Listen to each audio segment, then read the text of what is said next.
नमो नमः। मैं दया जोशी, संस्कृत अध्ययन यूट्यूब चैनल पर आप सबका स्वागत। आज हम देखेंगे अष्टमी कक्षा का वर्ण विचार, व्याकरण का वर्ण विचार यह घटक।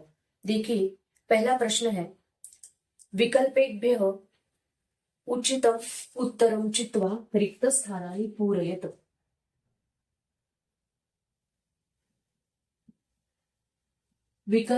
विकल्पेभ्यः उचितम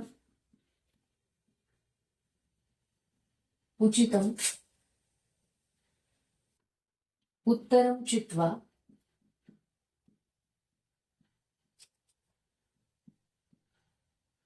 रिक्तस्थानानि पूरयत। देखिए, इसमें पहला जो प्रश्न है वो है, संस्कृते स्वराः सन्ति। तो कितने स्वर होते हैं संस्कृत में? 13। संस्कृते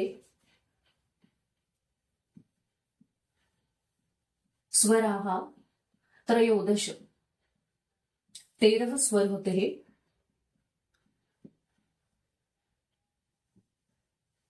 उसके बाद अगला प्रश्न जो है वो है, एतेषु अयोगवाहः भवति। देखिए, आप लोग अपना बुक किताब सामने रखिए, उसमें देखिए, मैं यहाँ पे सिर्फ आंसर्स दे रही हूँ, तो आपको सिर्फ यहाँ पे आंसर्स देखने के लिए मिलेंगे। प्रश्न जो है वो आप बुक में देख सकते हैं। एतेषु अयोगवाहः भवति। एतेषु, अब इसमें ऑप्शंस दिए गए हुए, ई, उसके बाद विसर्ग क। तो अयोगवाह कौन सा है? विसर्ग। एतेषु विसर्गः अयोगवाहः भवति। अयोगवाहः भवति। अब देखिए, अयोगवाह मतलब क्या? ये अयोगवाह जो शब्द है, इसका मतलब होता है अयोगेन वहनम भवति येषां ते सन्ति अयोगवाहाः। मतलब जिसका उच्चारण करते समय हमें अ की सहायता लेनी पड़े, उसे अयोगवाह कहते हैं। तो अयोगवाह कौन कौन से है? 4 है। एक है अनुस्वार, उसके बाद है विसर्ग, तीसरा है जिह्वामूलीय,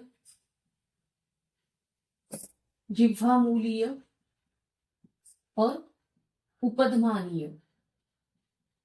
तो इन्हें कहा जाता है अयोगवाह।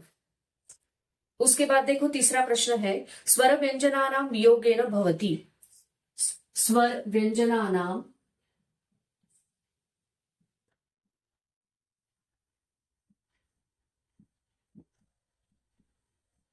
वियोगेन, स्वर और व्यंजन का अगर हम वियोग करेंगे तो उससे क्या हो जाता है?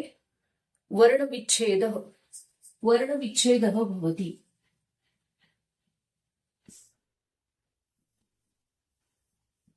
वर्ण विच्छेद भवति। देखो, इसका एग्जांपल मैं देती हूं आपको।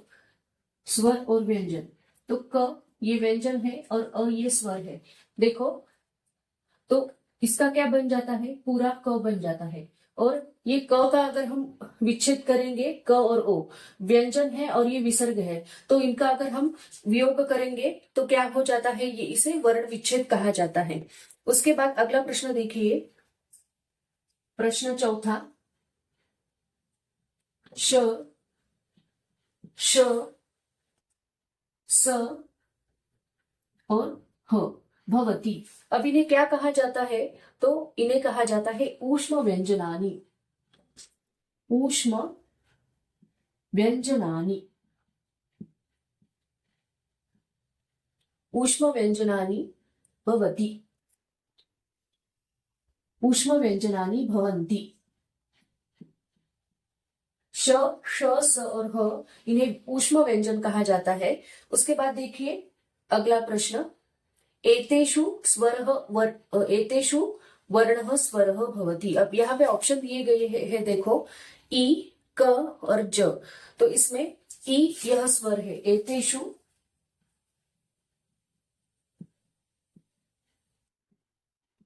ई वर्णः स्वरः अस्ति।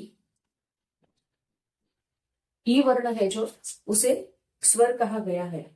यहाँ पे क्वेश्चन मार्क है। ई वर्ण स्वर है। उसके बाद देखिए, ई स्वरः अस्ति। अभी ई कौन सा स्वर है? तो यहाँ पे ऑप्शन दिए हुए हैं दीर्घः ह्रस्वः संयुक्तः। तो ई कौन सा स्वर है? ह्रस्व स्वर है। ई को ह्रस्व स्वर कहा जाता है। ई ह्रस्वः स्वरः अस्ति। कौन सा है? ह्रस्व स्वर है। अभी ई ह्रस्व है और इसका दीर्घ हो जाएगा ई, और ह्रस्व है उसका दीर्घ हो जाएगा आ, उ ह्रस्व है उसका दीर्घ हो जाएगा उ। उसके बाद देखिए 7वां प्रश्न। 1-2 मिनट में रुकती हूं, आप ये लिख लीजिए।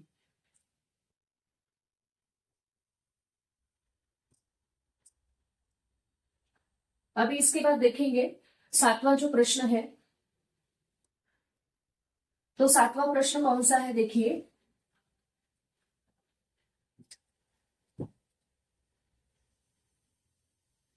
अनुस्वारः अस्ति। अभी अनुस्वार क्या है? मैंने इसके पहले ही आपको बताया है। अनुस्वार को क्या कहा जाता है?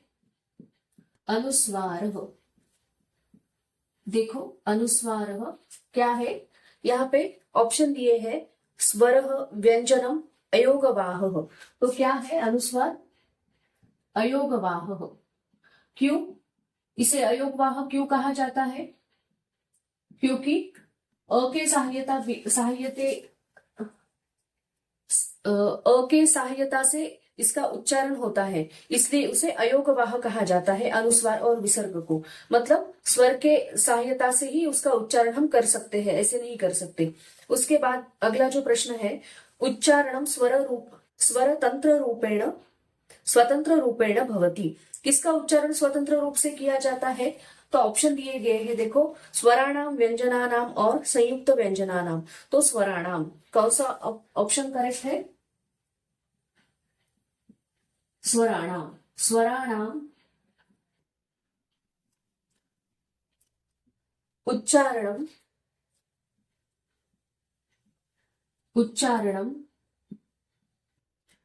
स्वतंत्र रूपेण भवति। स्वरों का उच्चारण स्वतंत्र रूप से किया जाता है, व्यंजनों का नहीं। उसके बाद देखिए अगला प्रश्न है 9वां, श वर्णः व्यंजनम अस्ति। श वर्णः कौन सा व्यंजन है ये? तो इसे ऊष्मः कहा जाता है। ऊष्म व्यंजनम, ऊष्मः व्यंजनम अस्ति। अब इसे ऊष्म क्यों कहा जाता है? हमने अभी देखा था, ये जो व्यंजन है श, श, स और ह, तो इन्हें ऊष्म कहा जाता है। ऊष्म क्यों कहा जाता है? क्योंकि जब हम इनका उच्चारण करते हैं तो हमारे मुंह से ज्यादा गर्म हवा बाहर निकलती है, श, श, स, ह, इसलिए उसे ऊष्मा कहा जाता है, ऊष्मन कहा जाता है। उसके बाद देखिए लास्ट क्वेश्चन, ल वर्णः व्यंजनम अस्ति। ल वर्णः तो इसे कहा जाता है अंतस्थः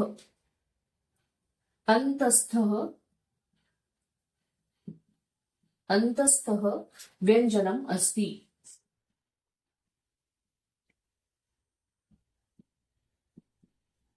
देखिए य, र, ल, व, ये जो 4 व्यंजन है, य, र, ल और व, तो इन्हें क्या कहा जाता है? अंतस्थ कहा जाता है। अंतस्थ क्यों कहा जाता है? क्योंकि देखिए क, च, ट, त, प, ये जो 5 वर्ग है, तो इन्हें स्पर्शाह कहा जाता है। इन व्यंजनों को स्पर्शाह कहा जाता है।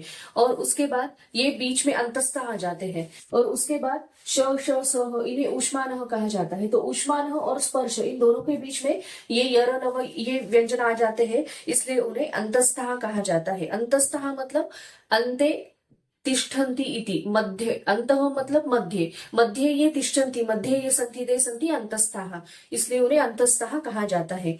उसके बाद देखिए अगला प्रश्न है, अधोलिखित वर्णानाम उचित स्तंभेषु लिखत।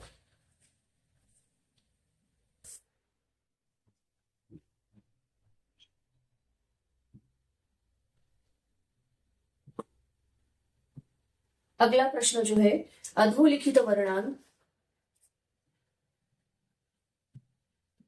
अधोलिखित वर्णान उचित स्तंभेषु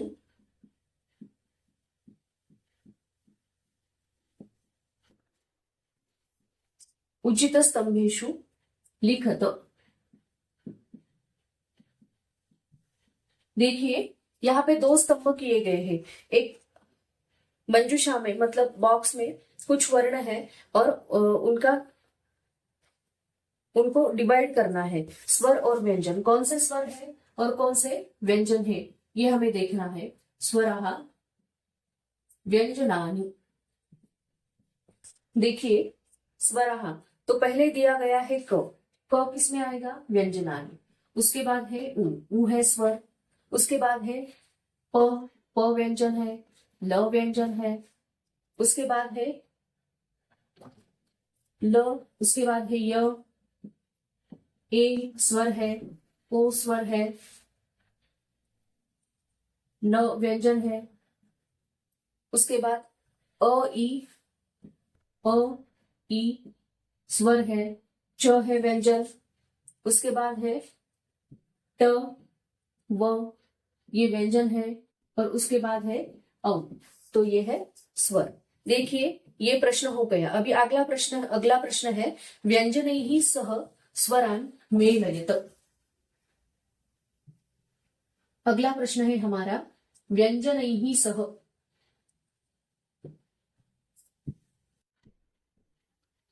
व्यंजनैः सह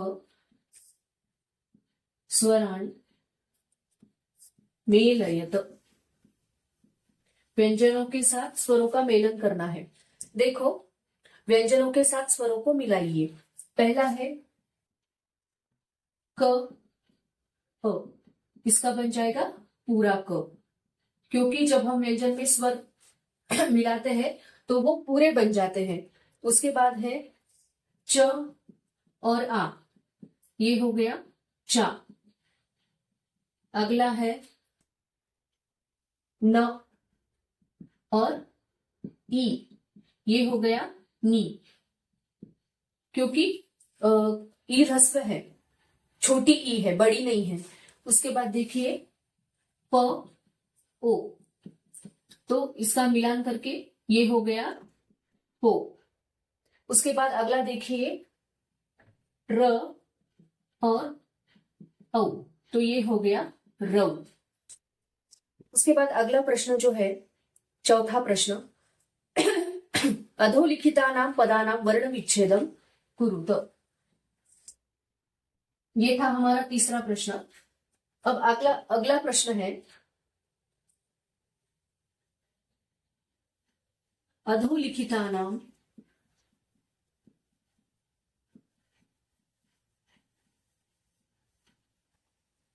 पदानां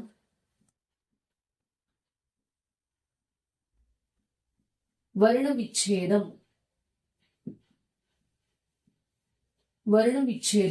कुरुत। अब वर्ण विच्छेद मतलब क्या, जो व्यंजन है उसमें से स्वर हमें बाहर निकालने हैं तो उसे कहा जाता है वर्ण विच्छेद। तो पहला शब्द क्या है, वानरः, इसका वर्ण विच्छेद ऐसे हो जाएगा, व उसमें स्वर कौन सा है, आ, न स्वर है अ, और उसके बाद र और स्वर है अ, उसमें अह, ऐसे। उसके बाद अगला जो है शब्द पद है वो है मेघः, मेघः। म, उसमें स्वर है ए, घ, घ में स्वर है अ और विसर्ग, इसलिए अह, ऐसा हो जाएगा। उसके बाद देखिए भल्लूकः,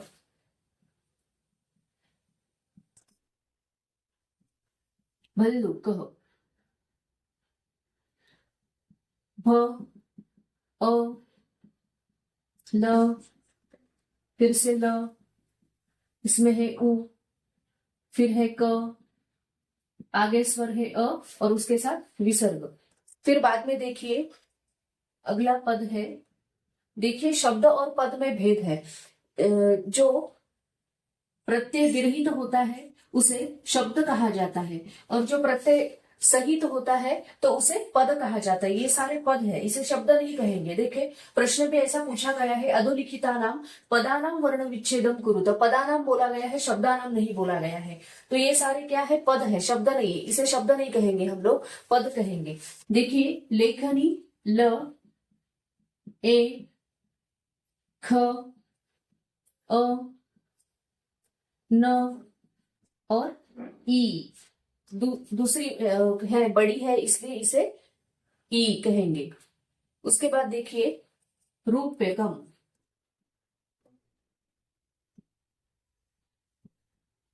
र, उ, प, य, अ, क, अ और म। ये हो गया हमारा वर्ण विच्छेद। अभी ये प्रश्न भी हमारा हो गया। उसके बाद देखिए निम्नलिखिता नाम वर्ण संयोजनम कुरुत, निम्नलिखित का वर्ण संयोजन कीजिए। 5वां प्रश्न है,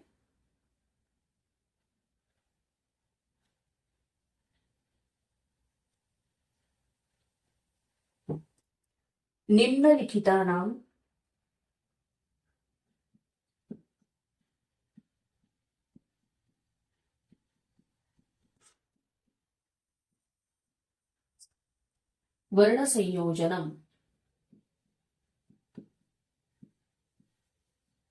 वर्ण संयोजनम कुरुत। अभी यहाँ पे एक्सपांडेड फॉर्म दिया गया है, तो उससे हमें एक पद बनाना है। देखिए यहाँ पे दिया गया है स, ए, व, अ और म, तो इससे हमारा पद बनेगा सेवम। सेवम, इसका संयोजन हम करेंगे तो उससे पद बनेगा सेवम। उसके बाद देखिए अगला ब, अ, क और अह, तो इससे हमारा पद बनेगा बकह। उसके बाद अगला जो है ध, व, अ, ज और अह, तो इससे पद बनेगा ध्वज। ये पद बनेगा ध्वज। उसके बाद देखिए द, उ, ग, ध, अ, म, तो इससे पद हमारा बनेगा दुग्धम। और अंतिम जो है वह है ट, ओ, प, ई, क, आ, तो इससे हमारा पद बनेगा टोपिका। यह पद बनेगा टोपिका। देखिए अब ये हमारा 5वां प्रश्न भी हो गया। तो ये जो वर्ण विचार है, तो यह घटक हमारा यहाँ पे खत्म हो जाता है। 5 ही प्रश्न इसमें है, 5 ही प्रश्न है।